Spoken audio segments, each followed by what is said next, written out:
भारत में भी इनके बॉडी का कोई पोस्टमार्टम नहीं किया गया। और ऐसा कहा जाता है कि जब ये दिल्ली में लाया गया तो इनका चेहरा जो है हल्का हल्का नीला नीला पड़ा हुआ था, पूरा इनका फेस जो है नीला नीला पड़ा हुआ था। लाल बहादुर शास्त्री खुद मरे थे या फिर उन्हें मारा गया था, इस गुत्थी को समझने के लिए हमें पहले यह समझना पड़ेगा कि आखिरकार लाल बहादुर शास्त्री किन परिस्थितियों में भारत के दूसरे प्रधानमंत्री बने थे।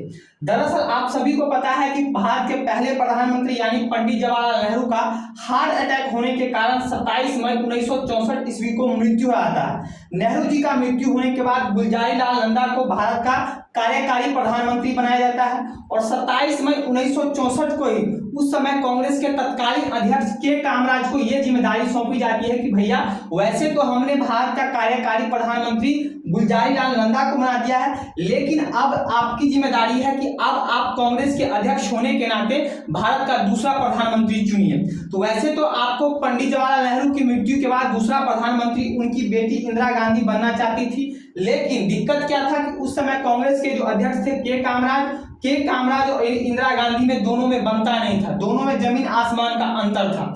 तो के कामराज इस इंदिरा गांधी को प्रधानमंत्री बनाना नहीं चाहते थे, लेकिन कांग्रेस का एक गुट था वो चाहता था कि इंदिरा गांधी प्रधानमंत्री बने। लेकिन उस समय कांग्रेस के अध्यक्ष कौन थे? तो के कामराज थे। के कामराज इंदिरा गांधी को प्रधानमंत्री नहीं बनाना चाहते थे, तो उस समय के कामराज ने भारत का दूसरा प्रधानमंत्री चुनने के लिए उस समय कांग्रेस के जो मुख्यमंत्री थे अलग अलग राज्यों के लगभग 12 से ज्यादा मुख्यमंत्रियों से बातचीत किया और अलग अलग सांसदों से बातचीत किया कि भैया किसको भारत का दूसरा प्रधानमंत्री बनाया जाए। तो उस समय कुछ लोगों ने सब कहा कि भैया आप जो है इंदिरा गांधी को प्रधानमंत्री बनाइए, लेकिन इंदिरा गांधी को के कामराज किसी भी सूरत में भारत का प्रधानमंत्री नहीं बनाना चाहते। दूसरा ऑप्शन ये वाला कि भैया आप भारत का दूसरा प्रधानमंत्री मोरारजी देसाई को बनाओ, और फिर लेकिन मोरारजी देसाई के साथ दिक्कत ये था, इन पर आरोप ये लगता था कि मोरारजी देसाई जो इनके सहयोगी होते हैं उनके अपने सहयोगियों का ही बात नहीं सुनते हैं। तो ऐसा माना गया कि अगर मोरारजी देसाई भारत के अगर प्रधानमंत्री बनते हैं तो एक तानाशाह जैसे रोल करेंगे, अपने सहयोगी की बात नहीं सुनेंगे, इसलिए के कामराज ने सोचा कि मोरारजी देसाई को हम प्रधानमंत्री नहीं बनाएंगे। तो तीसरा ऑप्शन क्या बचा? तीसरा ऑप्शन ये बचा लाल बहादुर शास्त्री। लाल बहादुर शास्त्री को इसलिए चुना गया कि बोला गया कि भैया लाल बहादुर शास्त्री बहुत ही सीधे साधे व्यक्ति हैं, एकदम देसी वाले गांव वाले आदमी लगते हैं, पढ़े लिखे व्यक्ति हैं, इसलिए इनको अगर प्रधानमंत्री बनाया जाएगा तो किसी प्रकार का कोई दिक्कत नहीं होगा।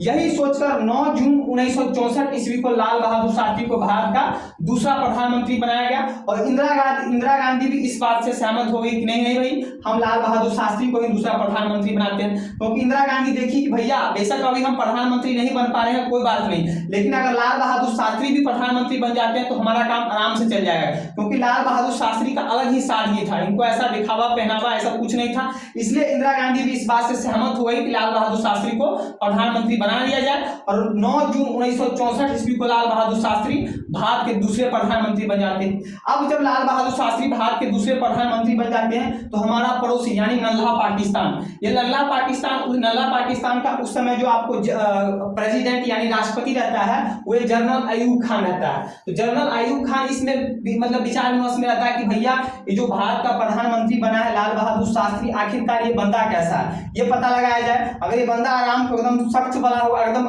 मतलब कि लो क्वालिटी वाला आदमी होगा, यानी ज्यादा जो है इसके पास वो नहीं होगा, नॉलेज नहीं होगा, तो आराम से हम जो है कश्मीर मुद्दे को घेर सकते हैं और कश्मीर पर कब्जा कर सकते हैं। ये सोचकर जो हमेशा जो है जनरल अयूब खान जो है लाल बहादुर शास्त्री से मिलना चाहता था कि एक बार कैसे भी करके लाल बहादुर शास्त्री से मिल लिया जाए। उसी समय लाल बहादुर, ये हमारे लाल बहादुर शास्त्री, इस फोटो में आपको ये हो गया लाल बहादुर शास्त्री और ये पाकिस्तान का उस समय का प्रेसिडेंट राष्ट्रपति जनरल अयूब खान। तो उस समय आपको लाल बहादुर शास्त्री मिस्र यानी इजिप्ट का दौरा करके भारत वापस आना चाहते थे, लेकिन उसी समय जो रास्ते से आते हुए इजिप्ट से लौटते हुए ये आपको अक्टूबर में कराची पहुंचते हैं। ये आपको कराची का फोटो है, पाकिस्तान के कराची में पहुंचते हैं और कराची में जनरल अयूब खान इनका स्वागत करता है। आप देखिए यहाँ पर जनरल अयूब खान है और ये आपको जो है भारत के दूसरे प्रधानमंत्री यानी क्या कहता है लाल बहादुर शास्त्री है।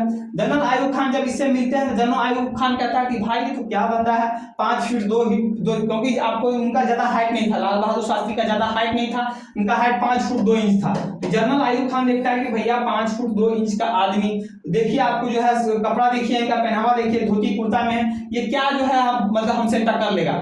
यही जनरल अयूब खान सोचता है कि अभी जो है भारत, आप सभी को पता है कि 1962 ईस्वी में भारत और चीन का युद्ध हुआ था जिसमें भारत का बुरी तरह चीन से से हार हुआ था।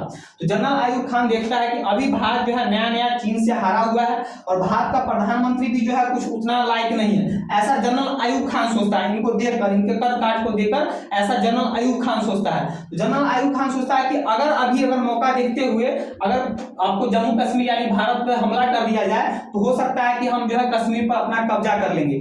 यही सोचकर आपको अक्टूबर 1964 ईस्वी में आपको कराची में लाल बहादुर शास्त्री और जनरल अयूब खान मुलाकात करते हैं और जस्ट 10 महीने बाद यानी आपको अगस्त 1965 ईस्वी में क्या करता है जनरल अयूब खान, पाकिस्तान से कुछ घुसपैठियों को हथियार देकर जम्मू कश्मीर में भेजना स्टार्ट कर देता है कि अब जाओ कश्मीर में भारत के खिलाफ विद्रोह मचाओ और इसी का फायदा उठाकर हम कश्मीर पर जो है अटैक बोलेंगे यानी भारत पर अटैक बोलेंगे। और इसी समय जब बहुत सारे घुसपैठिए पाकिस्तान से आपको जम्मू कश्मीर के हिस्से में घुसते हैं, विद्रोह स्टार्ट करते हैं और आपको 1965 ईस्वी में भारत और पाकिस्तान के बीच में युद्ध स्टार्ट हो जाता है। लेकिन इस युद्ध स्टार्ट होने से इसको जनरल अयूब खान को लगा था कि लाल बहादुर शास्त्री तो भाई देखने में छोटा सा 5 फीट का आदमी क्या करेगा, लेकिन लाल बहादुर शास्त्री एकदम जय जवान जय किसान का नारा आप सभी को पता है, एकदम जो है आप सेना को मोटिवेट करते हैं कि नहीं आपको कैसे भी करके पाकिस्तान को हराना है। और इस समय जो हमारी भारतीय सेना बहुत ही वीरता से लड़ती है। आपको जानकर हैरानी हुआ कि भारतीय सेना ने ये आपको जो ये वाला इलाका ये वाला हिस्सा है ये पीओके कहलाता है, पाक ऑक्युपाइड कश्मीर, इस पर आपको अभी पाकिस्तान ने कब्जा कर रखा है। इसका बहुत सारा हिस्सा लगभग 600 स्क्वायर किलोमीटर वाला हिस्सा यहाँ का हिस्सा जो है भारत ने कब्जा कर लिया था। भारत ने पूरे पाकिस्तान का मैंने पाकिस्तान वाला हिस्सा और जहां जहां पाकिस्तान का कब्जा है पीओके वाले हिस्सा में भी कुल मिलाकर भारत ने पाकिस्तान के 1920 स्क्वायर किलोमीटर पर कब्जा कर लिया था। और पाकिस्तान ने कितना कब्जा किया था, तो पाकिस्तान ने मात्र ये जम्मू वाला इलाका हो गया और ये राजस्थान का कुछ इलाका हो गया, आपको मरोस्तल वाला इलाका हो गया, मतलब पाकिस्तान ने भारत का लगभग 540 स्क्वायर किलोमीटर पर कब्जा किया था। तो ये देखिए भारत ने कितना किया था, भारतीय सेना ने 1920 स्क्वायर किलोमीटर पर कब्जा कर लिया था। इसमें से भारतीय सेना जो आपको पाकिस्तान का जो पंजाब राज्य है जिसकी राजधानी लाहौर है, लाहौर तक भारतीय सेना पहुंच गई थी। यानी इस युद्ध में विजय हमारा हुआ था, यानी भारतीय सेना जो है फायदे पर थी। लेकिन दिक्कत क्या हो गया कि उस समय दो विश्व की दो महाशक्तियां यानी कौन कौन, तो अमेरिका और दूसरा रूस, ये दोनों जो है अपने आप को जो है विश्व में जो है सर्वश्रेष्ठ बनाना चाहते थे कि हम सर्वश्रेष्ठ है। रूस चाहता था कि हम सर्वश्रेष्ठ बने, तो अमेरिका चाहता था कि हम सर्वश्रेष्ठ बने। तो उस समय जो आपको ये जो दिखाई दे रहा है ये वाला इलाका जो दिखाई दे रहा है मिडिल ईस्ट वाला, ये सब मिला के आपको सोवियत संघ रूस हुआ करता था। तो रूस चाहता था कि भैया जो आपको एशिया वाला क्षेत्र है यानी एशिया वाले क्षेत्र में किसी प्रकार की खलबली नहीं हो, अगर खलबली होता है तो आपको रूस क्या सर्वश्रेष्ठ नहीं बन पाएगा। इसलिए रूस ने क्या किया कि भारत पर दबाव बनाया कि भैया आप इस युद्ध को रोको, इस युद्ध को जो है विराम लगाओ। इसी युद्ध को विराम लगाने के लिए आपको उस समय लाल बहादुर शास्त्री को उस समय जो अभी ये आपको दिखाई दे रहा है ये वाला कजाकिस्तान किर्गिस्तान ये सब आपको यूएसएसआर का हिस्सा हुआ था यानी सोवियत संघ रूस का। तो आपको लाल बहादुर शास्त्री को उज्बेकिस्तान की राजधानी ताशकंद में बुलाया गया। ताशकंद में उनको बुलाया गया लाल बहादुर शास्त्री को और जनरल अयूब खान को भी बुलाया गया कि आप दोनों आइए और यहाँ पर समझौता कीजिए। तो आपको लाल बहादुर शास्त्री और जनरल अयूब खान यहाँ उज्बेकिस्तान की राजधानी ताशकंद में पहुंचते हैं और ताशकंद में 10 जनवरी 1966 ईस्वी को लाल बहादुर शास्त्री और जनरल अयूब खान यानी भारत और पाकिस्तान के बीच में समझौता होता है यानी युद्ध विराम होता है कि हम लोग समझौता ये होता है कि भारत और पाकिस्तान के बीच में युद्ध विराम किया जाता है। जो इसमें समझौता में ये कहा जाता है कि भारत ने पाकिस्तान के जितने क्षेत्र पर कब्जा किया है भारत उस क्षेत्र को पाकिस्तान को लौटा देगा और पाकिस्तान ने भारत के जितने क्षेत्र पर कब्जा किया है पाकिस्तान उस क्षेत्र को भारत को लौटा देगा। तो यहाँ पर आपको कुल 9 समझौता होता है, कुल 9 बातों पर समझौता होता है। 10 जनवरी 1966 ईस्वी को कहते हैं ताशकंद समझौता। तो ताशकंद समझौते के तहत 1965 का भारत और पाकिस्तान का युद्ध जो है समाप्त होता है। युद्ध समाप्त होने के बाद 10 जनवरी 1966 ईस्वी को युद्ध समाप्त होने के बाद यानी समझौता होने के बाद ताशकंद में आपको उसकी 10 जनवरी की रात में एक पार्टी रखा जाता है कि भैया समझौता हुआ है, दो देश के बीच में मध्यस्थता किया गया है, दोनों देश युद्ध को छोड़ चुके हैं, तो इसलिए पार्टी रखा जाता है। तो जब रात में पार्टी होता है तो लाल बहादुर शास्त्री बस अपना खाना खा लेते हैं। खाने के बाद अपने कमरे में सोने जाते हैं। सोने के बाद उसी रात को यानी 12 बजे के बाद तो आपको 11 जनवरी हो गया, 12 बजे के बाद यानी 11 जनवरी 1966 ईस्वी को 11 जनवरी 1966 ईस्वी को कहा जाता है कि लाल बहादुर शास्त्री को दिल का दौरा पड़ जाता है और दिल का दौरा पड़ने के बाद कारण लाल बहादुर शास्त्री का मृत्यु हो जाता है। अब यहाँ पर तो समझ गए इनका मृत्यु कैसे होता है। तो भैया अब जब इनका मृत्यु होता है 11 जनवरी 1966 ईस्वी को, तो भारत के प्रधानमंत्री थे, तो मृत्यु होने के बाद क्या होता है कि जब भी कोई आम आदमी मरता है तो मृत्यु होने के बाद सबसे पहले उसका पोस्टमार्टम किया जाता है। लेकिन जब भारत के प्रधानमंत्री मरे थे, किसी दूसरे देश में जाके मरे थे, तो ना तो इनका ताशकंद में किसी प्रकार का पोस्टमार्टम किया गया।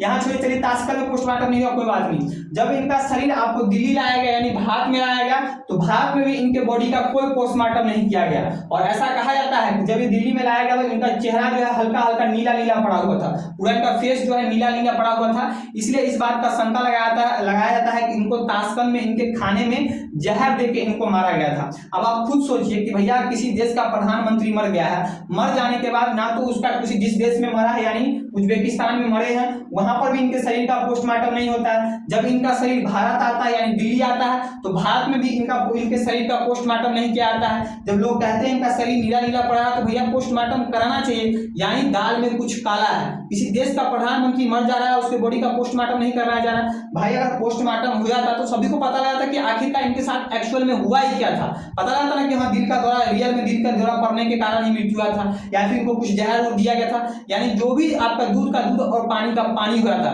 लेकिन इनके मरने के बाद इनके बॉडी का पोस्टमार्टम किया नहीं गया। इसके बाद इसलिए इस बात का अंदाजा शक लगाया जाता है कि हो सकता है कि इनके खाने में उज्बेकिस्तान यानी ताशकंद में इनके खाने में जहर दिया गया था। आप खुद समझिए कि हमारे देश का प्रधानमंत्री मर गया, उसका पोस्टमार्टम नहीं हो रहा, इसलिए ऐसा शंका हमको भी लगता है कि खुद से नहीं मरे थे बल्कि इनको मारा गया था।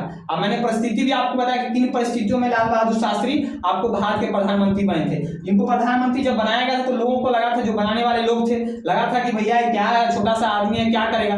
लेकिन जिस तरह इन्होंने 1965 के में भारत और पाकिस्तान जो युद्ध चला था, उस समय जिस तरह इन्होंने अपना जो है समझदारी दिखाया, तुरंत एक्शन ले रहे थे, क्विक एक्शन ले रहे थे, इस कारण यहाँ के लोग, यहाँ की जनता जो बहुत ही इनको प्रेम करने लगी थी, बहुत ही प्रभावित हो गई थी। तो हो सकता है कि दाल में कुछ काला है, उसका दाल में काला होने के कारण इनको जो है कहीं ना कहीं जो है, हमको तो ऐसा लगता है। भैया अगर कोई नहीं आपको स्पष्ट है कि नहीं हाँ इनको कुछ नहीं किया, तो पोस्टमार्टम क्यों नहीं कराया, आप बताओ।